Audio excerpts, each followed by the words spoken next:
power source, like a magical power source. And you have a familiar little dude, kind of like a little Navi character. He floats around, he talks to you, tells you what to do, kind of helps you out. The familiar character is a little necessary because we didn't want a lot of like any HUD elements or tutorial kind of things. We didn't want to break the immersion of the game since it is in VR. Are we about ready, guys? All right, so Elijah's going to be playing the game for us today. He's going to try his best to pretend he doesn't already know what to do.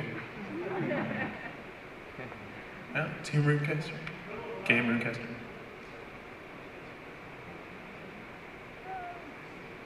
All right, so this is like our main menu room. You can change the settings and the volume and all that stuff. You just went to start a new game. You can also do loading and saving here. There's like that little bucket down at the bottom. You can pour potions into it. It's to save your game and mix things to get your old saves. We've made it. I hope the journey didn't muddle your head too much. So that's our familiar. Using portals and teleportation magic can be extremely disorienting for the uninitiated.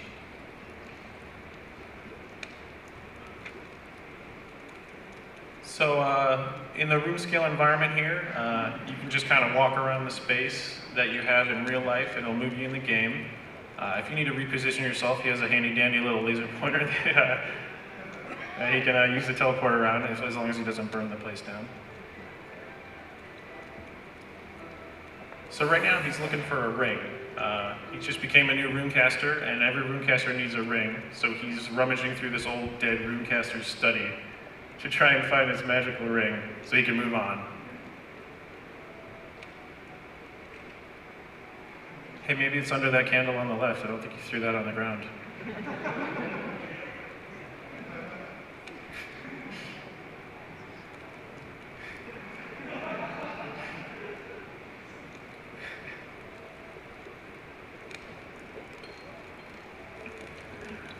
Oh, hey, what's that on the table over there? Oh, what's an ingredient? Oh! Wow. If he hadn't slipped a little there, he would have seen that that was an ingredient list of different items in the room that you could throw into the cauldron. One of them actually happens to be the ingredient book, which you usually add last. And then he gets shrunk down. And while he's miniature, he can wander around. He can go up on the tables and shelves if he wants.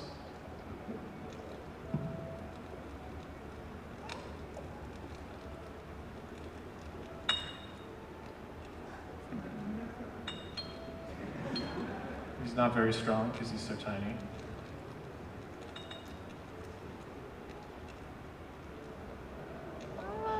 Oh my god, it's the ring. Man, that was fast. You're a good searcher. Alright, so he found the ring and then it appears on his hand there.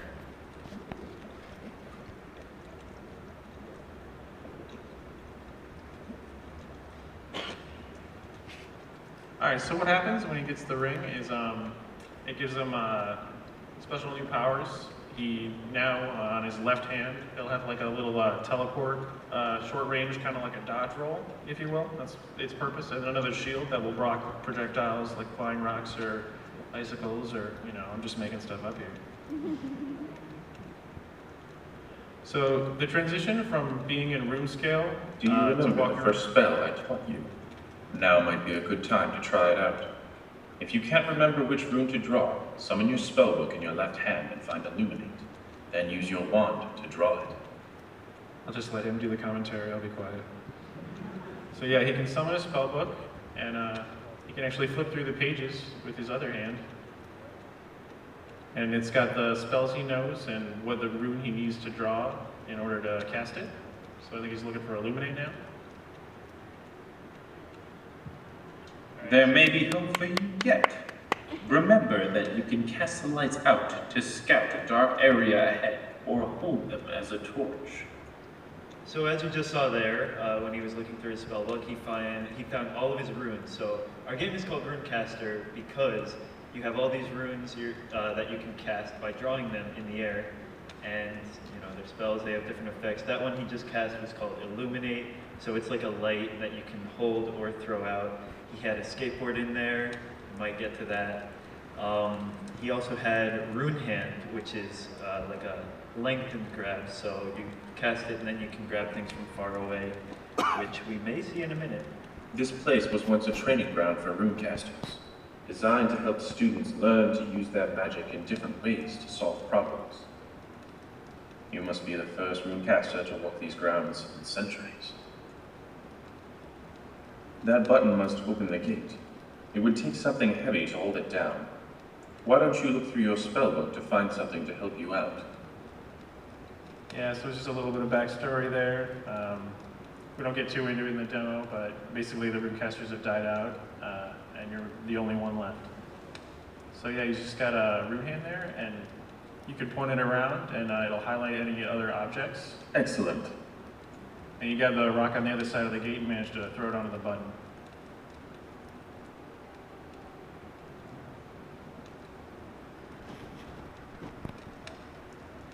Looks like a cave-in has blocked the way out. Oh no, what are you gonna do? This is a runestone. It is how rune magic is passed down through the centuries. If you are strong enough, and you draw the rune 3 times, you will be imbued with the runestone spell. So as was just explained by our familiar, this is a runestone. This is how you get new spells. So Elijah just traces this drawing that's on the stone and we'll see what he gets. That's it. You've gained a new spell.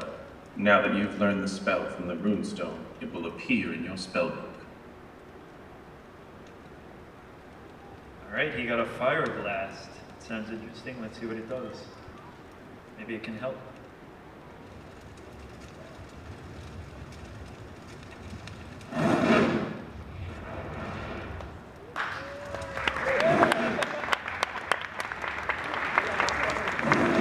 Come on, put your back into it, man. The harder you actually throw these in real life, the faster they will go in the game. I think you got it, man. Oh, there's another thing I wanted to where you throw that spell around in this cave. You could blast rocks free that will crush you. Or someone else. This guy's so rude, he's always interrupting me. So another thing I wanted to point out for this was that almost everything in the game uses 3D sound. So normally when you play this, you have a headset on. So if you have that flamethrower going, you can hold it up to one ear and hear it on that side. Take it away, it'll be a little quieter. It really enriches. I don't remember this place smelling so foul.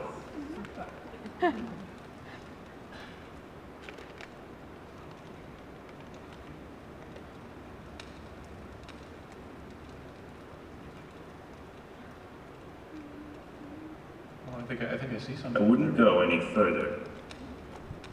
These creatures may be small, but they will overwhelm you quickly. But luckily, like most cave-dwelling monsters, they cannot stand bright light. You should be able to keep them at bay with Illuminate. Probably. So scary cave monsters are afraid of bright lights. You might want to remember that. They look even uglier up close. So yeah, they'll run away from the light. That guy's cowering in fear. Oh, so cute.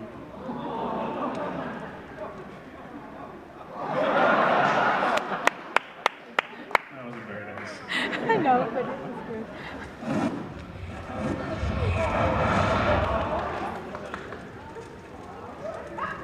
You're heartless, Elijah.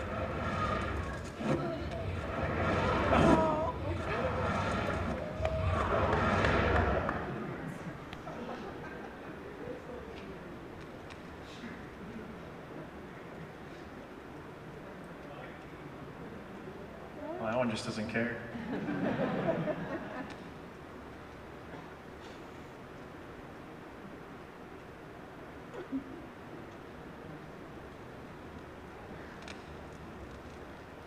Hey, just for the heck of it, why don't you skateboard down the next hallway just so people can see that?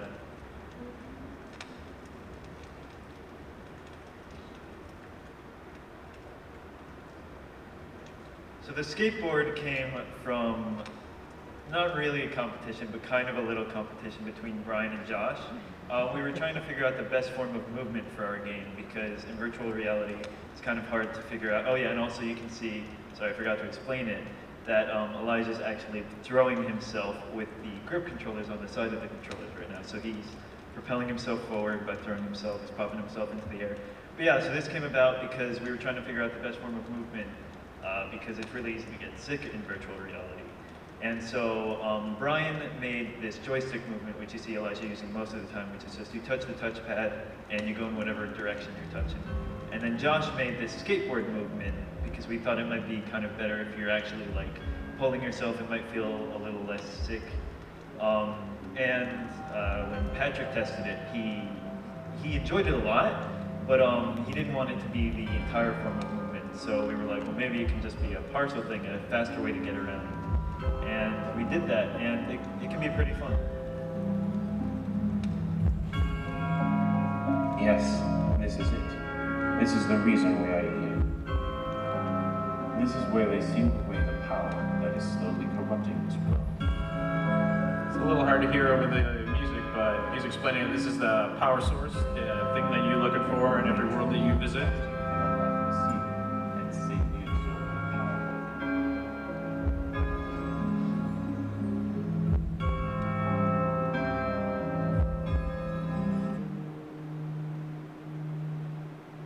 Oh, it just got all quiet. This monster must be guarding the seal. You'll have to defeat it. Alright, so here's our first boss. Remember what you learned earlier.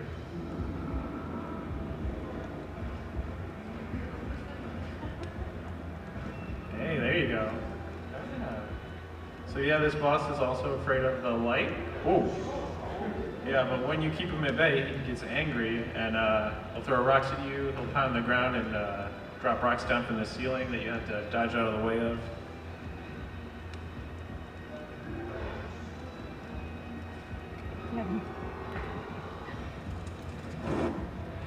He seems highly resistant to your magic. You'll have to find another way to damage him. Alright, so magic isn't very effective on the boss. I'm gonna have to do something else.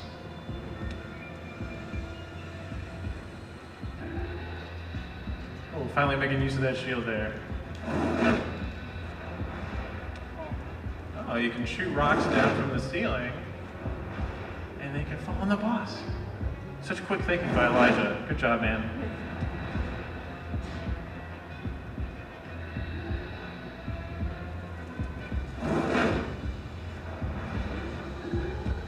Ooh, that looked like it really hurt him. Try hitting him with another one. See, we actually agree for once.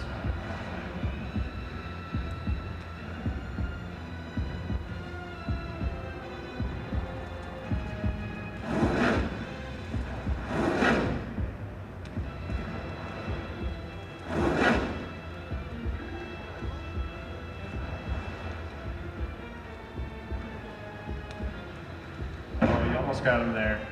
Once he's got enough rocks on the ground, he can use his rune hand to pick them up and throw them at the boss. But they can be a little unwieldy sometimes.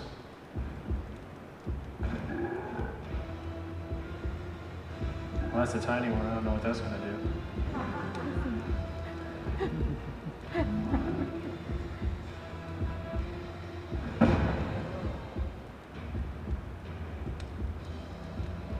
Yeah, side note, the rocks that you knock down with your fireballs, they can't hit you as well.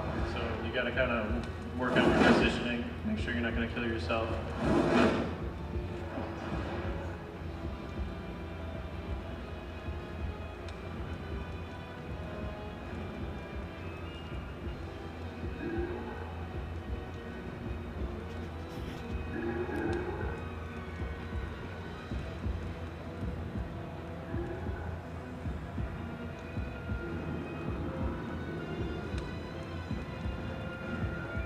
Some people have said the boss might have too much HP, but I just call those people casuals.